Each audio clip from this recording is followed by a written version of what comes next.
Andhra Pradesh IT శాఖ మంత్రి నారా లోకేష్ గారు ప్రజాధనాన్ని ఆయన వ్యక్తిగత పర్యటన పేరుతో విలాసాలకి ఖర్చు చేస్తున్నారని చెప్పేసి సాక్షి కథనాల్లో కావచ్చు, సాక్షి మీడియాలో కావచ్చు, వాటన్నిటికి సంబంధించి నారా లోకేష్ గారు స్పందించి ఒక ట్వీట్ చేయడం జరిగింది.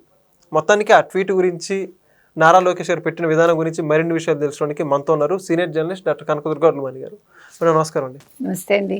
నారా లోకేష్ గారు ఎప్పుడు కూడా ఎవరన్నా వాళ్ళ ప్రత్యర్థులుగానే ఎవరన్నా విమర్శలు చేస్తే ప్రతిసారి సామరస్యంగా చెబుతూ ఉంటారు. కానీ ఈసారి కొంచెం వ్యంగ్యం జోడించి దానికి అది వ్యంగ్యం కాదు, సారీ, పన్ను అంటారా?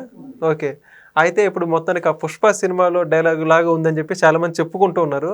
ఆ ట్వీట్ గురించి మీ యొక్క అభిప్రాయం ఏంటి? ఫస్ట్ ట్వీట్ చెప్పకపోతే అందరం రాదు, అర్థమైందా? ఫ్లైట్ టికెట్ నాదే, మ్యాచ్ టికెట్ నాదే. నా దుడ్లతో నేను మ్యాచ్ చూస్తుని నీ దుడ్లు ఏమైనా ఖర్చు చేస్తున్నా వైఎస్ జగన్ అన్నాడు ఆయన. Because he is from Chittoor. ఎవరు? లోకేష్ గారు. ఎస్, అందుకని లోకేష్ చిత్తూరు యాసలోనే ఇచ్చాడు ఆయన. అది మీరు గమనించాలి ఫస్ట్. ఓకే. రెండు పుష్ప అన్నారు మీరు. పుష్పాలు రప్పరప్ప అనలేదుగా, తలలు నరకమనలేదుగా. చాలా మర్యాదగా నా డబ్బు, నా దుడ్లు అని చెప్పాడు ఆయన. నేను ప్రభుత్వ సొమ్ము నేను ఖర్చు పెట్టలేదు, నా దుడ్లు, నా టికెట్, నా ఫ్లైట్ టికెట్ నాదే, నా మ్యాచ్ టికెట్ నాదే, నా దుడ్లతోటే నేను ప్రయాణం చేశాను, ఖర్చు పెట్టాను. ఎందుకంటే ఇంక మీకు మొహం పగలాలా? అంతే అంటే గుడ్డ అమర్నాథ్ గారు గుడ్ల మీద మొహం పగలగొట్టాడు. ఇవాళ లోకేష్ ఒక మంచి సెటైర్తో ఆయనకు పంచిచ్చాడు. ఇదేం వ్యంగ్యం లేదు అందులో, మంచిగా ఇచ్చాడు ఆయన. అంటే cinema dialogues, Pushpa cinema dialogue ఎవరు రాశాడో కానీ ఒక చిరకాలం వర్ధిల్లుతాడు ఆయన. అటు వైసీపీ వాళ్ళ నోళ్లలో చెడ్డగా, ఇటు కూటమి వాళ్ళ నోళ్లలో, ముఖ్యంగా టీడీపీ వాళ్ళ నోళ్లలో మంచిగా. మొత్తానికి అల్లు అర్జున్ అనే వ్యక్తి ఈ రకంగా సెట్ చేశాడు. బాగుంది. అయితే లోకేష్ అనే వ్యక్తి ఎంత మారాడు అంటే, మార్పు అనేది మంచిగా. మామూలుగా అయితే వేరే వాళ్ళు అయితే ఈ పాటికి సైకలాజికల్గా అప్సెట్ అయ్యి ఇల్లు కదిలేవాళ్ళు కాదు, లేకపోతే ఎక్కడైనా అడ్మిట్ అయ్యి ఉండేవాళ్ళు. కానీ లోకేష్ అలా కాదు. ఇన్ని పడ్డ కొద్ది పదునెక్కాడు ఆయన కదా, బాగా మలుచుకున్నాడు తన్ని తాను. అది ఎలాగంటే ఆహార్యంతో పాటు సౌష్ఠవం, శరీర సౌష్ఠవంతో పాటు తనలో ఒక హ్యూమర్ని పెంచుకున్నాడు. అంటే పంచి ఇవ్వగలుగుతున్నాడు కరెక్ట్గా, సందర్భానుసారం మాట్లాడడం అంటాం మనం. చాకచక్యం కాదు ఇది, కరెక్ట్. మన ఎదుటి మనిషికి ఎప్పుడు ఎట్లా పంచి ఇవ్వాలో అలా ఇవ్వాలి. చూడాలి టప్మని ఇచ్చామనుకో వాడు మళ్ళీ మొహం ఎత్తలేడు, ఇంకా అలా ఉండాలి. అలా తయారయ్యాడు. బాగుంది ఇది. అంటే మనిషి ఇదేంటంటారు, పుటం వేస్తే బంగారం ఎట్లాగా మంచి మెరుగు వస్తుందో అట్లా పుటం పెట్టిన వ్యక్తిలా తయారయ్యాడు లోకేష్. పుటం పెట్టిన బంగారం, అది నిజంగా మెచ్చుకోవాలండి. ఇప్పుడు రప్పరప్ప మాట్లాడలేదు చూసారా, అది కూడా మీరు అబ్జర్వ్ చేయాలి. అంటే ఏ డైలాగ్ మనం ఏది మాట్లాడాలి, ఏది సబబు అనేది తెలవాలి. సో ఏ రకంగా చూసుకున్నా కూడా ఇవాళ వాళ్ళు ఇంత ఖర్చు పెట్టారు, అంత ఖర్చు పెట్టారు లోకేష్ అని ఏ సాక్షి మీడియా చెప్తుందో వాళ్ళకి సరైన సమాధానం నీట్గా ఇచ్చాడు ఆయన. అసలు యాక్చువల్గా ఎవరు ఖర్చు పెట్టారు ప్రభుత్వ ధనాన్ని? జగన్మోహన్ రెడ్డే కదా. రూపాయి జీతం తీసుకుంటూ 124 కోట్లు ఆయన ఇంటికి ఖర్చు పెట్టాడు కదా ప్రభుత్వ ధనాన్ని. 3 కోట్లు మీరు ఎలకల కోసం ఖర్చు పెట్టారు కదండి.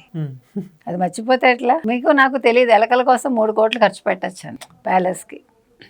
అంటే కొత్త విషయాలు మనకి వైసీపీ హయాంలో వాళ్ళు నేర్పించారు. ఇక్కడ కొత్త విషయాలు వీళ్ళు నేర్పిస్తున్నారు. ప్రభుత్వ ధనాన్ని వాడకూడదు, మన సొంత ధనంతో మనం వెళ్ళాలి కదా. ఇప్పుడు కొలంబోలో జరిగిన ఇండియా పాకిస్తాన్ మ్యాచ్కి నా సొంత డబ్బులతోటే నేను వెళ్ళాను సుమా అని చెప్పడంతో లోకేష్ వాళ్ళకి సరైన సమాధానం ఇచ్చారు. అంటే మనిషి చాలా జాగ్రత్తగా ఉండాలి రాజకీయాల్లో. ఈ రాజకీయం అంటే అప్పనంగా తింటాం కాదు. రాజకీయం అంటే మనం ఏదో ఒక పొజిషన్ వచ్చేసింది, మనం ఇంకేం పట్టించుకోకర్లే, హ్యాపీగా ఎంజాయ్ చేద్దాం కాదు. 2 బట్టలు నొక్కడం కాదు, ప్రతి దానికి ఒక జవాబుదారీతనంగా ఉండడం. ఇప్పుడు మీరు కౌంటర్ ఇచ్చారు, ఇస్తే లోకేష్ నీళ్ళు నవ్వలే పరిస్థితుల్లో లేరు. ఏమన్నారు? నా డబ్బులని చెప్పగలిగాడు అతను. నీకు అర్థమైంది కదా. అంటే Lokesh is very careful and very క్లియర్గా ఉన్నాడు తను. అంటే నేను రాజకీయాల్లో ఉన్నా కూడా నా నీతి తప్పకూడదు, నేను ఎవరికైనా కూడా జవాబుదారీతనంగా ఉండాలి అనేది అతనికి తెలుసు. అంటే ఎవరు వేలెత్తి చూపేలాగా తను చేయట్లా. ప్లస్ ఎక్కడ ఖండించాలో అక్కడ ఖండిస్తున్నారు, ఎక్కడ ఎట్లా ఉండాలో అట్లా ఉంటున్నాడు అతను, ఎక్కడ నేను చేయగలను అనుకున్నవి ముందుకు వస్తున్నాడు అతను. ఇవన్నీ కూడా ఒక రాజకీయ నాయకుడికి ఉండాల్సిన లక్షణాలు. అందుకే ఈ మధ్య మీరు సోషల్ మీడియా చూస్తే వైసీపీ వాళ్ళు లేకపోతే వైసీపీ సపోర్టర్స్ ఏం రాస్తున్నారు, ఏం మాట్లాడుతున్నారు?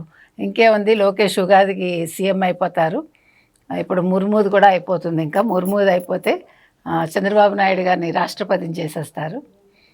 రకరకాల వార్తలు, ఇవన్నీ స్పెక్యులేషన్స్ చెప్తున్నా. మాట్లాడతారు, మాట్లాడనివ్వండి. తొందర ఎందుకు, ఎలాగో అవుతాడు ఆయన ముఖ్యమంత్రి, కానీ ఇప్పుడు కాదు, అది నేను చెప్తున్నా. కాబట్టి ఆయన అన్నీ నేర్చుకుంటున్నారు, నేర్చుకోనివ్వండి అది. ఓకే. సో ఇప్పుడు మరి మొత్తానికి లోకేష్ గారి ట్వీట్ తర్వాత వైసీపీ పరిస్థితి ఏంటి? అంటే వాళ్ళు ఎవరైతే దాని గురించి వ్యాఖ్యలు చేశారో, ఆ అపోహల్లో ఉన్నారో వాళ్ళందరికీ ఎలా ఉంది ఇదంతా? వాళ్ళు చెప్పాలి, వాళ్ళు ఇప్పుడు జవాబు చెప్పాలి. మాట్లాడే స్థితిలో ఉన్నారా అనే తెలియాలి మనకి, లేదు నోళ్ళు మూతపడ్డాయా, అది మనకి రేపటికి తెలుస్తుంది. ఆయన ఈ ట్వీట్కి ఏమైనా స్పందిస్తే ఇంకా నోరు మూతపడలేదని, స్పందించకపోతే నోళ్ళు మూతపడ్డాయని. Okay, simple. Thank you madam. Thank you. Please subscribe to Leo News for more videos.